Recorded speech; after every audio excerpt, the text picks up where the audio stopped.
அனைவருக்கும் வணக்கம். நேற்றுக்கு நான் பதிவு பண்ணியிருந்த வீடியோவோட கமெண்ட்ஸில் பார்த்தீங்கன்னா நிறைய அணில்கள் வந்து பரண்டி வச்சுருக்கானுங்க. என்னடா இது அப்படின்னு போய் பார்த்தா கேமரா சப்பி அப்படின்லாம் டைப் பண்ணி வச்சுருக்கானுங்க. எனக்கு ஒன்றுமே புரியலை, கொஞ்ச நேரமாக எனக்கு புரியலை. என்னடா இவனுங்க சொல்கிறானுங்க அப்படின்னு பார்த்தா எவனோ ஒரு அணில் ஒருத்தன் ஒரு சேனல் வச்சுருக்கான் போல இருக்குது. அது சேனல் பேர் என்ன, வாய்ஸ் ஆஃப் லிங்கேஷா. இந்த வாய்ஸ் ஆஃப் லிங்கேஷ்ன்ற இந்த வீடியோ புளுத்தி இருக்கார் இல்லையா, இவர் வந்து என்னையை பற்றி ஒரு வீடியோ போட்டு அந்த வீடியோவில் என்னுடைய பேரை வந்து கேமரா சப்பி அப்படின்னு சொல்லியிருக்காப்புலையா. அதுக்கு மீனிங் என்ன அப்படின்னா, அது எதுக்காக அந்த பேரை எனக்கு வச்சுருக்காப்புல அப்படின்னா, கேமராலாம் நான் ரொம்ப க்ளோஸ்அப்பில் இருக்கேன்னா அதனால அது கஷ்டமாக இருக்குதான். கேமராவை யாராவது தூக்கிட்டு போயிடுவாங்களா, ஏன்டா இவ்வளோ கிட்ட இருந்து பேசுகிற, கொஞ்சம் தள்ளி இருந்து பேசு அப்படின்லாம் சொல்லி என்னை வந்து அந்த கேமரா சப்பி அப்படின்னு சொல்லி ஒரு பேர் வச்சுருக்காப்புல இந்த புளுத்தி புலகேஸ்வரன். இவருக்கு வாய்ஸ் ஆஃப் லிங்கேஷ்க்கு பதிலாக புளுத்தி புலகேஷ்னு வச்சா சூப்பராக இருக்கும்ல. ஸோ இந்த அணில் என்னையை பற்றி போட்ட அந்த வீடியோவுக்கு நம்ம ரிப்ளை கொடுத்து தான் இந்த வீடியோவில் நம்ம பேச போகிறோம். என்ன ப்ரோ ஒருமையில் பேசுகிற மாதிரிலாம் இருக்குது, இந்த மாதிரிலாம் பேச மாட்டீங்களே அப்படின்னு என்னை பற்றி கேட்டிங்கன்னா, எஸ், ஒருமையில் தான் பேச போகிறேன். நம்ம இது வரைக்கும் சைமன் செபாஸ்டியனையும் நாம் தமிழர் கட்சிக்காரங்களையும் தவிர்த்து வேறு யாரையுமே நம்ம ஒருமையில் பேசினதே கிடையாது. இன்றைக்கி தாவேக்காரன் ஒருத்தனை நம்ம ஒருமையில் பேச போகிறோம். ஏன்னா அவன் பேசியிருக்கிற விஷயங்கள், அவன் பேசியிருக்கிற வார்த்தைகள் அந்த மாதிரி முல்லை முள்ளாளிடுன்னு சொல்லுவாங்க இல்லையா, அதுதான் நம்மளுடைய ஸ்டைல். ஏன்னா இவனுங்க கிட்ட பொறுமையாக பகுமானம் உட்காந்து புரிய வைக்கிற அளவுக்குலாம் இவனுங்களுக்கு வந்து அறிவு கிடையாது. அதை புரிஞ்சுக்கிற அளவுக்கான ஒரு அறிவாற்றல் சுத்தமாக இவனுங்களுக்கு கிடையாது. அதனால் அவனுங்க ஸ்டைல்லே தான் பேச போகிறோம். இந்த வீடியோவில் நான் கொஞ்சம் வல்கராக பேச நேரிடும். அதனால் விருப்பம் இல்லாதவங்க இந்த வீடியோவை இப்போவே ஸ்கிப் பண்ணிட்டு வெளியே போயிருங்க. ஸோ வாங்க வீடியோக்குள்ளே போயிடலாம். வாய்ஸ் ஆஃப் லிங்கேஷ் நேயர்களுக்கு அன்பு வணக்கம். நீங்கள் எல்லாரும் ரொம்ப ஆவலுடன் எதிர்பார்த்த அந்த ஒரு தருணம் வந்துவிட்டது. அதாவது பார்த்தீங்கன்னா, இந்த பி ராமானுஜம் அப்படின்னு சொல்லக்கூடிய தற்குறி 200 சப்பி 200 ஊப்பியை தான் போட்டு இன்றைக்கி இந்த வீடியோவில் வெளுன்னு வெளுக்க போகிறோம். அடேங்கப்பா, ஃபுல் வீடியோ நான் ஏற்கனவே பார்த்துட்டேன். அப்படியே வெளுன்னு வெளுத்து என்னைய வெளுக்க வச்சுட்டாரு ஃப்ரெண்ட்ஸ். ஸ்டார்ட் பண்ணுறதே பாருங்கள். நீங்கள் அனைவரும் ஆவலுடன் எதிர்பார்த்து கொண்டிருந்த அந்த தருணம் வந்து விட்டதான். என்ன தருணம்? ஒருத்தனை தனிநபர் தாக்குதல் பண்ணுறது தான் அந்த தருணமா? இதுதான் உங்களுடைய அரசியலா? ஒருத்தவங்களை தனிநபர் தாக்குதல் பண்ணுறது, இல்லைனா அவங்களுக்கு இழிவாக பேசுறது, இழிவான சொற்கள் யூஸ் பண்ணுறது, இதெல்லாம் தான் அவங்க கட்சிக்காரங்க எல்லாருமே வெயிட் பண்ணிட்டு இருக்காங்களோ, ஆவலுடன் வெயிட் பண்ணிக்கிட்டு பார்த்துக்கிட்டு இருக்காங்களோ? இதுக்கு தான் அவங்க கட்சிக்காரனுங்கள்லாம் இப்போ வெயிட் பண்ணிக்கிட்டு இருக்கானேன்னு நீங்களே ஒத்துக்கிறீங்களா? ஏண்டா போய் என்கிட்ட வந்து மாட்டுன பத்தியா மவனே பொம்பரை கட்ட மண்டையா. இந்த அணில் தற்கொலைகள் வந்து கமெண்ட் பண்ணாமல் இருந்தானுங்கன்னா கூட நான் அப்படியே விட்டுருப்பேன். என்கிட்ட வந்து மோதிர பார்த்தியாடா டேய் மலமட்டை. நம்மளும் முடிஞ்ச அளவுக்கு நாகரிகமாக பேசணும், எந்த வார்த்தைகளும் விட்டுறக்கூடாது, பார்த்து பேசணும்னு ரொம்ப கட்டுப்பாட்டோட ரொம்ப அடக்கி வச்சு பேசிக்கிட்டு இருந்தேன். நம்மளை வந்து சுரிஞ்சு விடுறது. மூஞ்ச பாருங்களேன், ஏதோ ஒன்று மிஸ் ஆகுதுல்ல. இப்போ கரெக்டாக இருக்குது.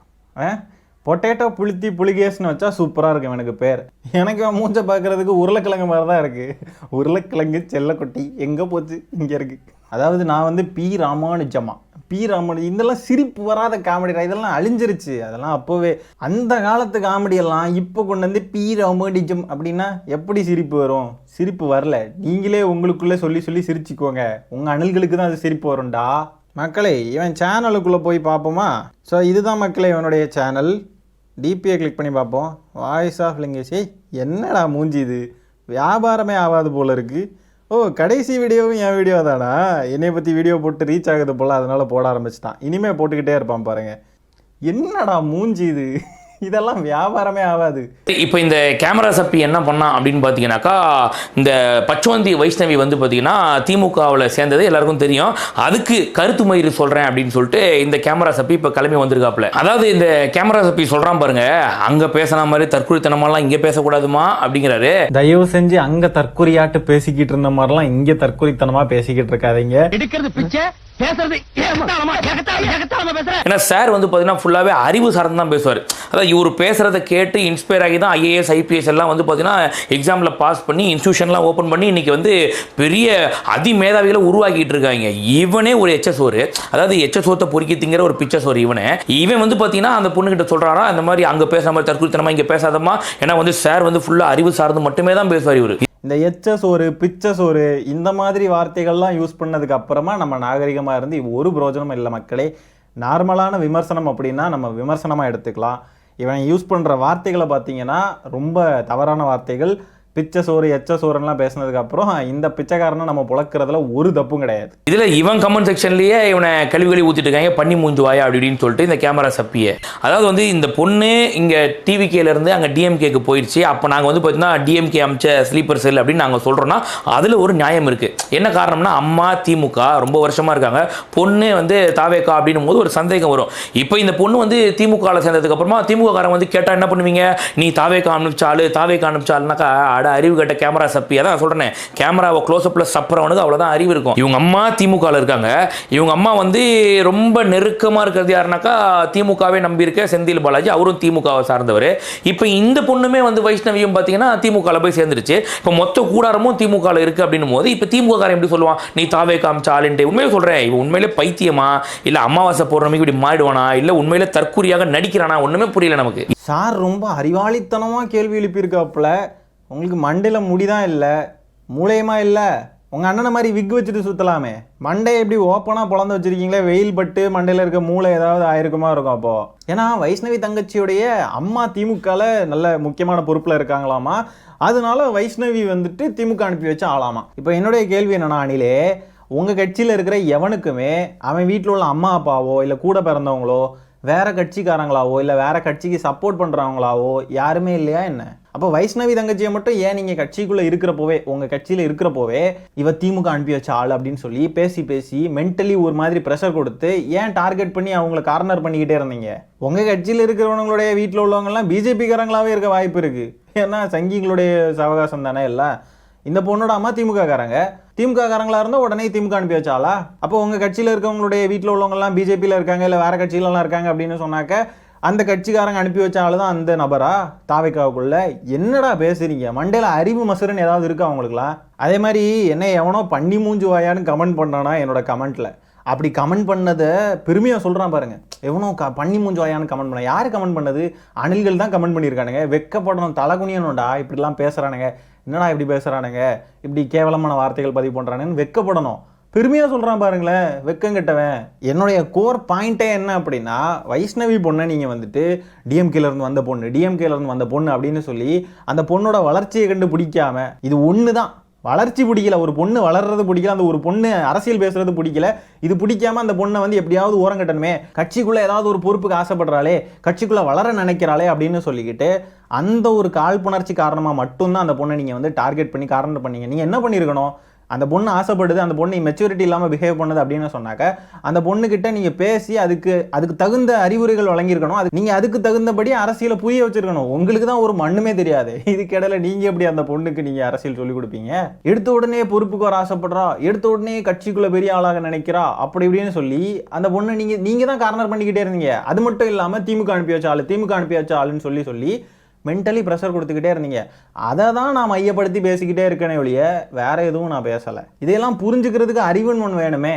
உங்களை மாதிரி இந்த அணில் கூட்டத்துக்கு அறிவு எது? எங்கேருந்து புரிய வைக்கிறது? உங்களுக்குலாம் எப்படி புரிய வைக்கிறது சொல்லுங்க. அதே மாதிரி பார்த்தீங்கன்னா இப்போ இந்த கேமரா சப்பி என்ன சொல்கிறான்னாக்கா, அதாவது தாவேக்கால வந்து ஒரு சில கமெண்ட்ஸ் எல்லாம் போட்டிருக்காங்களாம். யாராவது அந்த கட்சி பிடிக்கல அப்படின்னு சொல்லி கட்சி மாறக்கூடிய எண்ணத்துலலாம் இருக்கீங்க அப்படின்னு சொன்னா இதெல்லாம் பார்த்துக்கோங்க. அந்த கமெண்ட்ஸ் எல்லாம் எடுத்து வச்சுங்க பாருங்க, ஒரு பொண்ணு கட்சி விட்டு கட்சி மாறினதுக்காக எவ்வளவு கேவலமா கீழ்த்தரமா பேசுறாங்க பாருங்க அப்படின்னு சொல்லிட்டு அப்படியே வந்து இவர் பிரெயின் வாஷ் பண்றாராமா இவர். அதாவது நல்லா கேட்டுக்கோங்க ஒரு விஷயம், அதாவது இவனுக்கு நான் சொல்லலை, இவன் சேனல்ல பார்க்குற அந்த தற்குறிகளுக்கும் நான் சொல்லலை, பொதுவாக மக்களுக்கு மட்டும் நான் சொல்றேன். அது என்னன்னாக்கா, இந்த பொண்ணு பண்ணது தவறு. அதாவது மார்ச் 8 என்னை வந்து பொதுச் செயலரை பார்க்க விடலன்னு சொன்னது ஒரு புருடா கதை, அதை விட்டுருங்க பரவாயில்ல. அதே மாதிரி வந்து பார்த்தீங்கன்னாக்கா என்னை எதுக்குமே அனுமதி கொடுக்க மாட்டாங்கன்னு சொன்னதும் ஒரு புருடா கதை, சரிங்களா? இந்த பொண்ணு உள்ள வந்து இளைஞர்களை வந்து கவர் பண்ணுறதுக்கு அது மூலியமாக ஃபாலோவர்ஸை இன்க்ரீஸ் பண்ணி அதுக்கப்புறமா பார்த்தீங்கன்னா ப்ரமோஷன் மூலியமாக சம்பாதிக்கிறதுக்காக தான் இது வந்துச்சு. இப்போ மிஷின் ஒரு வழியாக முடிஞ்சிச்சு. நான் பேசுனது தெரிஞ்சு போச்சு அப்பட்டமா, இந்த பொண்ணு என்னென்ன தப்பு பண்ணுச்சு அப்படின்னு சொல்லிட்டு. இது எல்லா தப்பையும் இந்த பொண்ணு பண்ணிட்டு வெளியில் போயிட்டு தாவேக்காவும் பாஜகவும் ஒன்றுன்னு பேசினா கோவம் வருமா வராது? அப்போ எவனை திட்டுவானா திட்ட மாட்டானா? யோசிச்சு பாருங்க நீங்க. Okay, somehow he is trying to justify that. அந்த பொண்ணை அபியூஸ் பண்ணதெல்லாம் சரிதான், அந்த பொண்ணு பண்ணதுக்காக அந்த பொண்ணை நாங்கள் அபியூஸ் பண்ணுவோம், அந்த பொண்ணு உள்ளே வந்து ஃபாலோவர்ஸ் ஏற்ற பார்த்தாங்க, அந்த பொண்ணு உள்ளே வந்து ட்ரெண்டாக பார்த்தாங்க, பசங்களையெல்லாம் கவர்ந்து ட்ரெண்ட் ஆகிட்டாங்க அப்படின்னு சொல்லிட்டு பேசுகிறாங்க. இப்போ என்னோட கேள்வி என்ன தெரியுமா, இப்போ அந்த பொண்ணு கவர்ந்தாங்க, அந்த பொண்ணு ட்ரெண்டாக ட்ரை பண்ணாங்க அப்படின்னா அந்த பொண்ணை ட்ரெண்ட் பண்ணி விட்டது யாரு? அணில்கள் தானே, அணில் குஞ்சுகள் தானே. இப்போ இதே மாதிரி திமுகவில் வந்து இதே மாதிரி நான் ட்ரெண்ட் ஆகணும், இதே மாதிரி எனக்கு பசங்களை எல்லாம் கவரணும் அப்படின்னு சொல்லிட்டு அந்த பொண்ணு வேலை பார்த்தாங்க அப்படின்னா அது நடக்கும்னு நினைக்கிறீங்க? நடக்கவே நடக்காது. அப்போ அணில் குஞ்சுகளுடைய மெச்சூரிட்டி எந்த லெவலில் இருக்குது அப்படின்றத இங்கேயே புரிஞ்சுக்க முடியுது. உங்கள் வாயாலே நீங்கள் ஒத்துக்கிறீங்களாடா டேய்? ஏன்டா இப்படி வம்படியாக வந்து மாட்டி சின்ன பின்னமாகி போறீங்க? அப்போ அந்த பொண்ணு வந்து கட்சிக்குள்ள வந்தாங்களாமா, வந்து ட்ரெண்ட் ஆனாங்களாம், பசங்களை எல்லாம் கவர்னாங்களாம். அதுக்கப்புறம் கட்சியை விட்டு வெளியே போய் பிஜேபி அண்ட் தாவேக்கா ரெண்டுமே ஒன்று தான் அப்படின்னு சொல்லிட்டாங்களாமா. அதனால பசங்க எல்லாருமே அப்யூஸ் பண்ணானுங்களாமா. And he is trying to justify it. எவ்வளோ சீப்பானவனுங்கள்ல இந்த அணிலாண்டிகள் இதெல்லாம் எப்படி ஜஸ்டிஃபை பண்ணுறானுங்க பாருங்களேன். வெக்கமாகவே இருக்காதா? டிவிக்கு இன்னொரு பிஜேபி அப்படின்ற வார்த்தையை வைஷ்ணவி பொண்ணு சொன்னது தப்பாமா. அது வந்து சொல்லியிருக்க கூடாதான், அமைதியாக போயிருந்துருக்கணுமா. பத்மபிரியா அப்படின்ற ஒருத்தவங்க மக்கள் நீதி மையத்திலேருந்து வெளியே வந்தாங்க இல்லையா, திமுக வந்து சேர்ந்தாங்க இல்லையா, அவங்க எப்படி அமைதியாக வந்தாங்களோ அதே மாதிரி அமைதியாக போயிருக்கணுமா. அதை சொல்கிறதுக்கு நீங்கள் யாரா? முதல்ல கருத்து சுதந்திரம்னா இப்போ என்னது? அந்த பொண்ணுக்கு தாவேக்கா பிடிக்கல, தாவேக்காவுடைய செயல்பாடுகள் பிடிக்கல அப்படின்னா அதை அவங்க வெளிப்படையாக சொல்லுவாங்க. It's her freedom to express bro. புரிஞ்சுக்கோங்க. இதெல்லாம் தெரியாமல் என்ன மயிர்கட அரசியல் பேசுகிறீங்க நீங்கள்? ஒருத்தவங்களுக்கு ஒரு விஷயம் மேலே இருக்கக்கூடிய கருத்து, ஒரு விஷயம் வந்து இன்றைக்கி பிடிக்குதுன்னா நாளைக்கு அது பிடிக்காம ஆகும். கருத்து வேறுபாடு அப்படின்னா என்னன்னு தெரியுமா? கருத்து வேறுபாடு இருக்கிறவங்கள நீங்கள் இப்படி தான் அணுகுவீங்களா?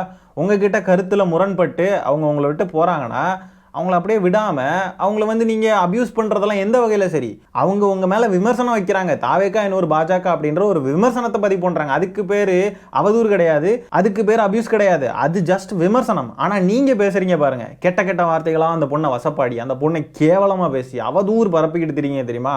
அதுதான் தப்பு. அதுக்கு பேர் தான்டா அப்யூஸு. கிறுக்கணுங்களா? முதல்ல அப்யூஸுக்கும் கிரிட்டிசிசம்க்கும் வித்தியாசத்தை தெரிஞ்சுக்கோங்க. விமர்சனம் வைக்கிறதுக்கும் தனி மனித தாக்குதலுக்குள்ள ஈடுபடுறதுக்கும் அந்த பொண்ணை வந்து கேவலமா அவதூறு பரப்புறதுக்கும் வித்தியாசத்தை முதல்ல தெரிஞ்சுக்கோங்க. ஒரு இளவும் புரியாது இவங்களுக்கு. ஒருத்தவங்களுக்கு கருத்து வேறுபாடு இருக்குன்னு சொன்னா அதை அக்செப்ட் பண்ற மனப்பக்குவம் உங்களுக்கு இருக்கா? அப்போ உங்க வீட்டில் இப்போ உங்க கூட இருக்கிறவங்க யாருக்காவது உங்களுடைய கருத்து இல்லை, அவங்களுக்கு வேற ஒரு கருத்து இருக்கு, வேற ஒரு விஷயம் பிடிச்சிருக்கு, இது அவங்களுக்கு பிடிக்கல அப்படின்னு சொன்னா அவங்களெல்லாம் வெட்டி கொண்டுருவீங்களா? அவங்களெல்லாம் இப்படி தான் அபியூஸ் பண்ணுவீங்களா? இப்படி தான் இருப்பீங்களா? அப்போ இதுதான் உங்களுடைய மனப்பக்குவமா? இதுதான் உங்களுடைய மன வளர்ச்சியா? என்னடா மட்டமானவங்களா இருக்கீங்க? என்ன மயிருக்கு நீங்களாம் அரசியல் வந்தீங்க? அப்போ உங்க கூட பயணம் பண்ற யாருக்குமே உங்க கூட கருத்து வேறுபாடு வரவே கூடாது. அப்படி கருத்து வேறுபாடு வந்துச்சுன்னா அவங்களை இப்படிதான் அபியூஸ் பண்ணுவீங்கன்னு சொல்றீங்களா? அப்போ நீங்கெல்லாம் எப்படி அரசியல் பண்ணுவீங்க? நீங்க இப்போ ஆட்சிக்கு வந்துட்டீங்க, உங்களுக்கு எதிராக நிறைய பேர் இருப்பாங்க, கருத்து வேறுபாடுகள் நிறைய பேருக்கு இருக்கும். அப்போ அவங்களெல்லாம் என்ன பண்ணுவீங்க? அவங்களெல்லாம் ஒழிச்சு கட்டிடுவீங்களா? உங்க கூட இருந்துக்கிட்டே நிறைய பேர் விலகுவாங்க, அப்போ என்ன பண்ணுவீங்க? அப்பவும் அவங்களெல்லாம் அபியூஸ் பண்ணிக்கிட்டே தான் இருப்பீங்களா? அதை ஜஸ்டிஃபை பண்ணிட்டு வேற இருப்பீங்களா நீங்கள் ஆட்சிக்கெலாம் வந்தீங்கன்னா? எப்படிப்பட்ட தற்கொலைகள் பாருங்களேன் அவனுங்க. இல்ல, ஒரு கட்சியை விட்டு எத்தனையோ பேர் வராங்க போறாங்க, பல விஷயங்கள் நடக்குது. ஆனா கட்சியிலே இருந்து கட்சியே கேவலமா பேசிட்டு அதே கட்சியை போய் சொல்லிட்டு இன்னொரு கட்சியில போய் சேர்ந்தாக்கா யார் ஒருத்தர் சும்மா இருப்பாங்களா? யோசிச்சு பாருங்க. அதை ஆதரவா பேசுறான் அப்படின்னாக்கா இந்த கேமரா சப்பிக்கு எவ்வளவு அறிவு இருக்கும்? அப்ப யோசிச்சு பாருங்க நீங்களே. கட்சியை விட்டு வெளியேறி அந்த கட்சியை எதிர்த்து பேசுறாங்க அப்படின்றத நம்ம ஆதரிக்கிறோமா? ஆமாம், கட்சியை விட்டு வெளியேறாங்க, அவங்களுக்கு அது விருப்பம் இல்லை, அந்த கட்சி மேலே விமர்சனம் இருக்குது, அதை பதிவு பண்ணுறாங்க அப்படின்னா அதுக்கு ஆதரவு தெரிவிக்க தான் செய்வோம். அதுவும் நாங்கள் யாரை எதிர்க்கிறோமோ, எந்த அரசியலை எதிர்க்கிறோமோ, எந்த அரசியல் கட்சியை எதிர்க்கிறோமோ அந்த எதிர்ப்புக்கு சாதகமாக இருக்குது அப்படின்றப்போ அந்த பொண்ணை சப்போர்ட் பண்ண தான் செய்வோம். அரசியலே தெரியாத மட்ட சாம்பிராணிகள் மக்களே, எப்படி தான் இவனுங்களெல்லாம் சமாளிக்க போகிறோமோ தெரியல. இப்போ தான் ஆரம்பிச்சிருக்கான், இன்னும் நிறைய பேச வேண்டியது இருக்கும். நம்ம ஏன் இந்த கட்சியிலேயாவது தொண்டர்கள் கீழே இருக்கவன், அது ஃபாலோவர்ஸு ஃபேன்ஸு அவங்க பேசுகிறாங்க, பரவாயில்ல. உன் கட்சியோட துணை முதலமைச்சர் என்ன பேசுனா தெரியுமா? விட்டா காலுக்குள்ளே போயிடுவாருன்னு சொல்லிட்டு பேசினாங்க எடப்பாடி அவர்களை. அதெல்லாம் எடுத்து போட்டு அசிங்கமாக இருக்கும். அதே மாதிரி பாவாடையை தூக்கி பாரு, திராவிடம் தெரியும், ரொம்ப உண்மையிலே சொல்கிறேன், லேடிஸ் பார்க்குறாங்கன்றதால ரொம்ப பச்சையாக நான் பேசுகிறேன். இன்னும் கொச்சையெல்லாம் பேசுவேன் இவங்க பயங்கரமாக. அதெல்லாம் பேச விரும்பல உண்மையிலே நான். இல்லை, இதெல்லாம் இவனுக்கு தெரியுமா, இல்லை தெரியாத மாதிரி நடிக்கிறானா, இல்லை அந்த டைமில் வேற ஏதாவது சப்பிட்டு இருந்தானா, விச் மீன்ஸ் கேமராவை சப்பின மாதிரி வேற ஏதாவது சப்பிட்டு இருந்தானா, ஒன்றுமே புரியல நமக்கு. ஏன்னா வந்து பார்த்தீங்கன்னா பூரா தற்கூரித்தனம். இந்த திராவிடத்தை பாவாடை தூக்கிப்பார் அப்படின்னு சொன்னதாவது பரவாயில்ல. இப்போ அப்போ வந்து இவங்க அம்மா வயிற்றுக்குள்ளே சப்பிட்டு இருந்திருப்பான், விரல அது விட்டுருங்க பரவாயில்ல. இவர் சின்னவர் இப்போ ரீசெண்டாக தானே பேசினாப்ல, இந்த மாதிரி எடப்பாடி விட்டா காலுக்குள்ளேயே பூந்துருவாரு அப்படின்னு சொல்லிட்டு. காலுக்குள்ளே பூந்து என்ன பண்ணுவார்? இந்த மாதிரிலாம் நிறைய விஷயங்கள் கேட்க வரல. இதெல்லாம் இவ்வளோ கீழ்த்தரமா? நம்ம துணை முதலமைச்சர் உதயநிதி ஸ்டாலின் அவர்கள் பார்த்தீங்கன்னா எடப்பாடி அவர்கள் பார்த்தீங்கன்னா காலுக்குள்ளேயே புகுந்துருவார் அப்படின்னு சொன்னாராமா. முதல்ல அந்த வீடியோ இந்த தற்கொலை ஃபுல்லாக பார்த்துருப்பானா. உதயநிதி அவர்கள் என்ன மீன் பண்ணாரு, எதை பற்றி சொன்னார், என்ன சொன்னாருன்றதே இவனுக்குலாம் தெரியுமான்னு தெரில. இஷ்டத்துக்கு பேசுகிறான் பாருங்க. அதை வித்தியாசமாக திரிப்பானுங்க. இவனுங்களா திரிச்சு சொல்கிறானுங்களா, இல்லைனா இந்த சங்கி பயலுக நாம் தமிழர் கட்சிக்காரனுங்கள்லாம் ஏற்கனவே இதை திரிச்சிருப்பானுங்க, திரிச்சு அதை பரப்பியிருப்பானுங்கல்ல, அதை பார்த்துக்கிட்டு வந்து கக்குறானா அப்படின்றது தெரியல. எனக்கு தெரிஞ்சு இந்த சங்கி பயலுக பரப்புனதை பார்த்துட்டு தான் வந்து வாந்தி எடுக்கிறான். ஏன்னா இவனுங்க எல்லாம் ஒன்று தானே. பொட்டேட்டோ ஃபேஸ் புளுத்தி புலகேஸ் போய் முதல்ல உதயநிதி அவர்கள் என்ன பேசுனாங்க அப்படின்றத போய் பார்த்துட்டு வா. அப்புறமா கலைஞர் அவர்கள் திராவிடத்தை பாவாடையை தூக்கிப்பாரு அப்படின்லாம் சொன்னாராமா. இது ரொம்ப நாளாக வந்துக்கிட்டு இருக்கிற விஷயம், ரொம்ப நாளாக சொல்லிக்கிட்டு இருக்கானுங்க. ஆதாரம் எங்க? ஆதாரத்தை காட்டுங்கடா. அந்த மாதிரி பேசியிருக்காரு அப்படின்றதுக்கான ஆதாரம் ஏது? இந்த சங்கி பயல்கள்லாம் பரப்புறதை அப்படியே தூக்கிட்டு வந்து கக்குறது, எதுக்கும் ஆதாரம் கிடையாது இவனுங்க கிட்ட. டெப்யூட்டி சிஎம் வந்து இந்த மாதிரிலாம் பேசுனா உரிமையில் பேசுறது. எடப்பாடி பழனிசாமி அவர்களை பேசுகிறப்போ அவர்கள் மரியாதை, டெப்யூட்டி சிஎம் பேசுகிறப்போ அவன் இவன். டெப்யூட்டி சிஎம் நீ என்ன வாங்கி வச்ச ஆளா? கவர்மெண்ட் அஃபீஷியல்ஸ் எல்லாம் இந்த மாதிரி தரக்குறைவாக பேசக்கூடாது, உரிமையில் பேசக்கூடாதுன்றதெல்லாம் தெரியுமா தெரியாதா இவனுங்களுக்கு? எல்லாமே நாகரிக அரசியல் அப்படின்னு சொல்லி ஒரு பாதையை எங்கள் தலைமை முன்னெடுத்து போய்கிட்டு இருக்கிறதுனால தான் நீங்கள் எல்லாம் தப்பிச்சுக்கிட்டு இருக்கீங்க. இந்த நாகரிக அரசியல்ன்ற பேர் மட்டும் இல்லைனா என்ன நடக்கும்னு தெரியுமா? கவர்மெண்ட் அஃபீஷியல்ஸை எப்படி பேசணும், எப்படி விமர்சனம் பதிவு பண்ணணும், இந்த மாதிரிலாம் எந்த பேசிக் டிசிப்ளின் எதுவுமே கிடையாது. அதனால உங்களுக்குலாம் எப்படி சொன்னால் புரியுமோ அப்படி தான் சொல்லி புரிய வைக்க வேண்டியது இருக்குது. என்ன பண்ணுறது? இருந்தாலுமே உங்களுக்கு புரியாதே, கற்றுக்கோங்க. எடப்பாடி பழனிசாமி அவர்களுக்கு வக்காலத்து வாங்குறானுங்க, அதிமுகவுக்கு வக்காலத்து வாங்குறானுங்க. கொஞ்சம் கூட சுரணே இருக்காதுல்ல. பழனிசாமி அவர்கள் தமிழ்நாட்டுக்கு செஞ்ச துரோகங்கள் உங்களுக்கு தெரியுமா தெரியாதா? இந்த நீட் தேர்வுக்கு கையெழுத்து போட்டது, இந்த பொள்ளாச்சி பாலியல் வழக்கை ஹேண்டில் பண்ண விதம், தூத்துக்குடி ஸ்டெர்லைட்டில் அத்தனை படுகொலைகள், இதெல்லாம் தெரியுமா தெரியாதா? பழனிசாமி அவர்களை பேசுறதுக்கு பல விஷயம் இருக்குது. தமிழ் இனத்துக்கு அவ்வளோ துரோகம் பண்ணியிருக்காப்புல, ஆனால் அவரை பற்றி எதுவுமே பேச மாட்டானுங்க. உண்மையாகவே நீங்கள் மக்களுக்காக தான் வந்திருக்கீங்கன்னா அதிமுகவோட தவறுகளை பேசணும்ல. நீங்கள் வந்து ஃபாசிசத்துக்கு எதிரானவங்க அப்படின்னா அதிமுக எவ்வளோ ஃபாசிச வேலைகளை பார்த்துருக்கு, அதெல்லாம் பற்றி பேசணும்ல. ஏன் பேச மாட்டேங்கிறீங்க? மக்களுக்கானவங்க தானே, எதிர்த்து நில்லுங்க, எதிர்த்து நில்லுங்க. ஏன் கூட்டணிக்கு பிச்சை கேட்டு நிற்கிறீங்க? எடப்பாடி அவர்கள்னா அவர்கள் ஆனால் உதயநிதி ஸ்டாலின் அவர்கள்னா அவன் இவன். அதிமுகவை எந்த வகையிலும் எதிர்க்க மாட்டேங்கிறானுங்க. ஏன்னா கூட்டணி பிச்சைக்கு இப்போவும் ட்ரை பண்ணிட்டு இருக்கானுங்க போல இருக்கு. இந்த நாயை யார், இந்த கேமரா சப்பியே பார்த்தீங்கன்னா ஒரு சில நாட்களுக்கு முன்னாடி இதே வைஷுமாவை வந்து இழிவாக அவதூறு பேசினவன் தான் இந்த கேமரா சப்பியே. இப்போ இவன் சொல்கிறான் மற்றவங்கலாம் வந்து அவதூறு பேசுகிறாங்களாம், ஒரு பெண்கள் கட்சி விட்டு கட்சி மாறினா பார்த்துக்கோங்க அப்படின்னு சொல்லிட்டு மைண்டு கேம் ஆடுறாராமா மைராண்டி. மைண்டு கேம் ஆடுறாராமா மைராண்டி.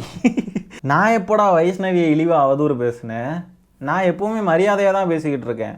தற்குறித்தனமாக அந்த பொண்ணு பேசிச்சு, முன்னாடியெல்லாம் திமுகவை தான் பேசிச்சு, அதையெல்லாம் நான் எதிர்த்து பேசியிருந்தேன். அதுக்கு என்னுடைய ரிப்ளையை கொடுத்துருந்தேன். நான் அவதூறு பரப்பில் இழிவாலாம் பேசலையே. நான் அந்த பொண்ணு பேசினதை விமர்சிச்சிருந்தேன், அவ்வளோதான். அதுக்கு பேர் அவதூறு இல்லை. உங்களுக்கு புரியாதுடா இதெல்லாம். உங்களுக்கு தனியாக எல்லாமே கிளாஸ் எடுக்கணும். இப்போ இந்த பொண்ணுக்கு வந்து இந்த அளவுக்கு இவன் சப்போர்ட் பண்ணுறானே, ஒரே சந்தேகமாக இருக்கு, என்னன்னு தெரியல. ஒரு ட்ரை பண்ணுறானோ உள்ளே வந்துருச்சுன்னு சொல்லிட்டு. கொஞ்சம் கூட நாகரிகமற்றவர்கள் இந்த அணில்கள் அப்படின்றதுக்கு இது ஒரு சிறந்த உதாரணம். அவன் என்ன சொன்னான் பார்த்தீங்களா? நான் ட்ரை பண்ணுறேனா. நான் எல்லா வீடியோலையுமே அந்த பொண்ணை மென்ஷன் பண்ணுறப்போ மேக்ஸிமம் முடிஞ்ச அளவுக்கு தங்கச்சின்ற வேர்டை நான் யூஸ் பண்ணுவேன். நான் தங்கச்சின்னு நான் சொல்கிறேன் அப்படின்னா ட்ரை பண்ணுறேன்னு எப்படி பேச மனசு வருது? அதாவது அதே எண்ணத்திலே இருக்கிறவனுங்க, உள்ளத்தின் வெளிப்பாடு தானே வாயில் வரும், உள்ளே என்ன இருக்கோ அதுதானே வெளியே வரும். அந்த எண்ணத்திலே இருக்கிறவனுங்களுக்கு அப்படி தான் இருக்கும் போல இருக்குது. தங்கச்சின்னு ஒருத்தன் சொல்கிறான், அவனை எப்படி ட்ரை பண்ணுறான்னு சொல்கிறதுக்கு மனசு வரும்? இது யாருக்கு வரும்? அந்த அளவுக்கு சீப்பானவனுங்க, அந்த அளவுக்கு நாகரிகமற்றவனுங்களுக்கு தான் இந்த மாதிரிப்பட்ட வார்த்தைகள்லாம் வரும். யாரை பார்த்தாலும் தப்பான கண்ணோட்டத்திலே பார்க்குற அணில்களுக்கு நம்ம தங்கச்சின்னு சொல்கிறதெல்லாம் எப்படி அவனுங்களுக்கு புரியும்? அந்த அளவுக்கான அறிவு மெச்சூரிட்டிலாம் இல்லைல்ல. ஒரு பொண்ணு அவங்க ஒரு கட்சியில் இருந்தாங்க, அந்த கட்சி பிடிக்கலன்னு வெளியே வந்து அந்த கட்சியை விமர்சிக்கிறாங்கன்றப்போ அந்த பொண்ணை போட்டு கேவலமாக அப்யூஸ் பண்ணுறீங்களே அப்படின்னு சொல்லி அந்த பொண்ணு பக்கமாக நின்னதுக்கு நம்ம அந்த பொண்ணை ட்ரை பண்ணுறோமா? எப்படி இழிவாக அவதூறாக பேசுகிறானுங்க தெரியுமா? இதுக்கு பேர் தான் அவதூறு. இதுக்கு பேர் தான்டா அவதூறு, மென்டலுகளா.